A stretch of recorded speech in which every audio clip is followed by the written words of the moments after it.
So this all happened when the subscriber was coming back from school. So normally his mom picked him up, but he got a call, or his mom called into school. So his teacher came over and told him, hey man, your mom can't pick you up today. You can walk home though. Here's the thing. The subscriber did not live that far away from home. It was maybe a 15-minute walk. And the walk just went through residential neighborhoods, nothing too sketchy. It's not like he was going through some really crazy part of town. So the subscriber was like, all right, that sounds good enough. So anyways, as the day is ending up, the subscriber is, about to go on a walk back home. So he gets up and he checks out with school and he starts walking in the direction of his house. However, if the subscriber was to take a right at this intersection, he could go over to a convenience store and he could, pick up a few things, a few snacks, whatever, and, could make his Friday night a little bit nicer. Or he could go left and he could just go home. This was a crucial decision. Sometimes in life, you just have decisions where they completely change the course of your day, and it seems so inconsequential. If the subscriber decided to go left and go home instead of going right and going to the convenience store quickly, none of this would have happened. No one would have been after him. There wouldn't have been a whole kidnapping scare, and there wouldn't have been a Storytime video today. So yeah, the subscriber chooses to go right and goes to the convenience store. And that's where we get our story today. I hope you can have the takeaway from this video of just be careful out there. Anyways, so the subscriber is heading towards the convenience store. He doesn't really think that much of it. He's been to the store actually quite a few times. And, sometimes his mom will actually just drive him over here if he's I don't know, if she's in the mood and he wants something, she'll go ahead and give him something from the convenience store. So it's not as if this is the first time he's ever been there.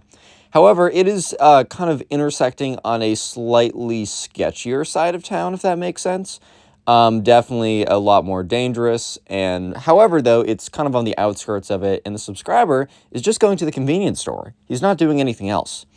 Anyways, though, so the subscriber walks over to the convenience store. He has his wallet on him, so he has a little bit of money. He has $5, but if you're going to a convenience store, you're picking up some snacks or something, nothing too deep. And so the subscriber is in the convenience store and he's walking down the aisles. So while he's walking down the aisles, he notices or hears the bell, kind of like the bell that rings when the door opens. So some people also walk in. Nothing suspicious. It's just a convenience store. Of course, people are going to walk in, or so we thought. Anyways, though, so the subscriber is just kind of he's mind his own business, chilling, trying to find all the snacks he wants.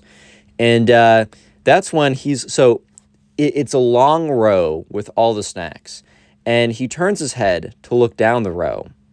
And looking down the row is just this guy who just gives him the absolute creeps. He's got this big hood on. He's kind of slouched over a little bit. And the thing that was the scariest to him was that this guy was staring directly at him. And not I don't know. I definitely accidentally just stare at people. I don't know if you guys have experienced this where you're just kind of spacing out and then you kind of snap back to it and you realize you've been just staring at this person into their soul for the last 10 minutes and you just didn't even realize. However, you can kind of tell when it's a blank stare like that versus when it's a very intentional and a very just intense stare, if you know what I mean. So yeah. Anyways, though, the subscriber he just feels really weird by this. And this is another example, as I think so many examples like this have come up in my other Storytime videos, where it's just trust your instincts because they're not going to always be right. But if it's not that difficult to trust them, if it's not to go that I don't know, costly to go through with what they're saying. For example, his instincts are telling him, let's get out of the store, right? Let's get out of here. The worst case scenario is he just can't have the snacks, which, oh no, not the snacks, man. But yeah, this is just another pretty good example of why you should trust your instincts. Anyways, he just feels super off by this and he actually puts the snacks back and he walks out the store because he's you know what? I just feel weird. But the suspicions were right because the suspicious person who is in the convenience store follows the subscriber out. And so at this point, the subscriber is okay, I should start walking back and I should start doing it quickly. And that's when he notices that the suspicious guy is walking towards an unmarked white van. This could not play out more, just textbook at this point. And so the subscriber is starting to feel a little bit weird. So there is a long path back to his house that goes through like a residential area. But then there's also a detour where he can go kind of through like the city side because they're close to a city. And through the city, he would be able to maybe it wouldn't be as it's more dense. It's more densely populated, and the route back to his house, like the route back to where his neighborhood starts, is almost like not an abandoned street, but it's a barren street, right? So the thing is, he sees the guy get into his van, and the guy's like looking at him from the inside of his car. So immediately the subscriber is pretty weirded out. He is pretty freaked out, and he is definitely a little worried. At this point, the subscriber really felt like something was up. So he actually made the decision, instead of walking on the somewhat barren road to get back to his neighborhood where he could have easily been picked up, he decides to make a turn towards the city. So the city's a little bit, scary or whatever, and it's definitely going the other direction. But the subscriber's intuition / gut instinct was in fact correct, because the unmarked white van just like pulls up, like screeches out of like the parking lot and starts pulling up right next to him. And so it starts getting closer and closer, and the subscriber notices this, so he quickly makes a turn down one of the alleys in the city, right? Because like the alley, in the city, there's a ton of like houses, whatever, not houses, but like businesses, corner stores, and there's a bunch of and then there's also alleys where they go down. So the subscriber bolts down one of the alleys, and sure enough, the unmarked white van stops, like pulls to the side, and the same guy gets out. At this point, the subscriber's heart is like beating a bajillion beats per second. The adrenaline is rushing, and at this point, he realizes that he is actually in genuine danger at this point. So at this point, right, the subscriber is down the alleyway and he's running. And at this point, he's just really hoping that, he's not going to that the alley continues on and that it's not a dead end. So yeah, the dead end would be the worst case scenario, but thankfully for the subscriber, he can keep going. So anyways, at this point, he realizes that, this is a grown adult, this is scary, and also that, he can't just, he probably isn't going to try and outrun this guy because he has no idea his capacities. So the subscriber books it and then takes a left into a random noodle shop. So in the noodle shop, there's a bunch of other people there, and the subscriber literally just goes and sits down in the bathroom and locks the door. So it's a one-person bathroom. This isn't like a multi-person bathroom or whatever. So the subscriber looks up at the peephole. And he's looking through the peephole, and he sees the door open, and sure enough, the sketchy guy comes in. So the sketchy guy walks in, and he's looking around. And the thing is, I think the sketchy guy did not know exactly which shop. I think he saw that the subscriber made a quick left into one of the shops, but didn't know exactly which one. So at this point, right, the subscriber sees the sketchy guy kind of darting around, looking inside the shop, and then leaving abruptly to go and look into another one. So the subscriber walks out of the bathroom very quickly and is about to run up to the door when he sees the sketchy guy turn around, from outside, turn around. He looks outside and sees the sketchy guy exit one of the shops again and starts walking towards the noodle shop once more. So at this point, the subscriber, instead of going to the bathroom, just turns and opens a supply closet and shuts it, right? No one saw him do this. There's two people in the shop. The person behind the counter was looking the other way. And so the supply closet also had kind of didn't have a peephole, but it had vents. So he was able to look through the vents. And the subscriber sees as so someone else was in the bathroom, because once the subscriber left, someone went into the bathroom, which is one of the reasons why he didn't go back into there. But thankfully he didn't, because the sketchy guy waited, saw someone was in the bathroom, and then sits down to he's not ordering noodles, but sits down at one of the tables waiting for someone to leave the bathroom. So about 10 minutes later, some random guy exits the bathroom, and the sketchy guy looks obviously very upset, because I think he was waiting, assuming that the subscriber was sitting in there.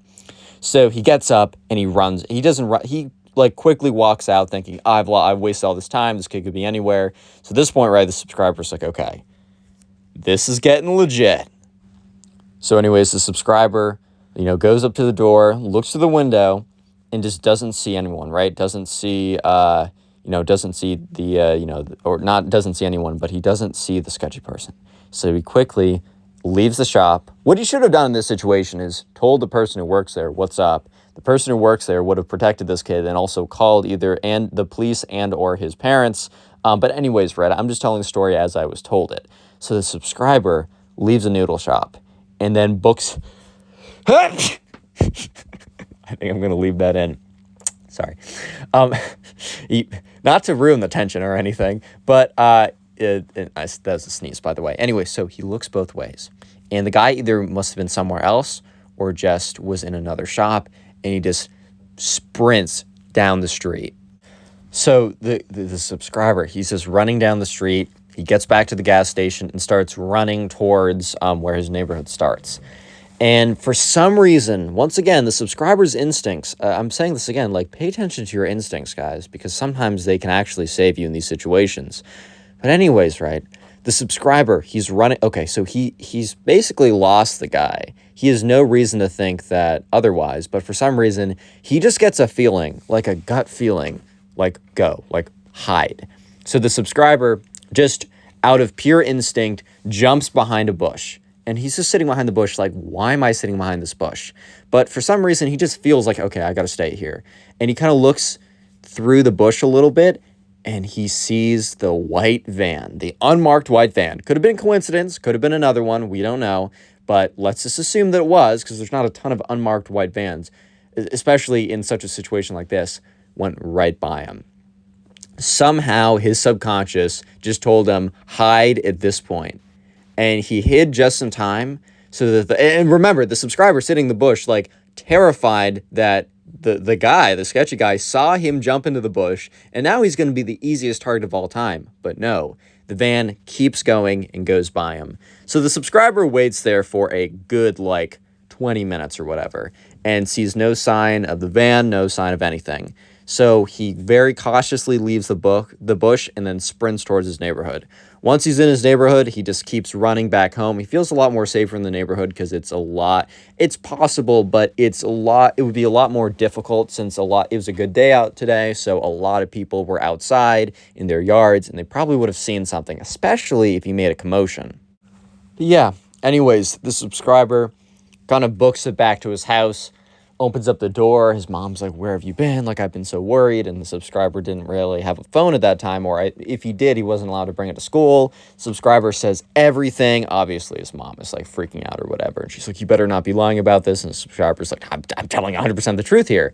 And so, they call it the police. They give a full report. There was a whole warrant. I don't know if it's actually a warrant, but the police were looking for this guy after that point.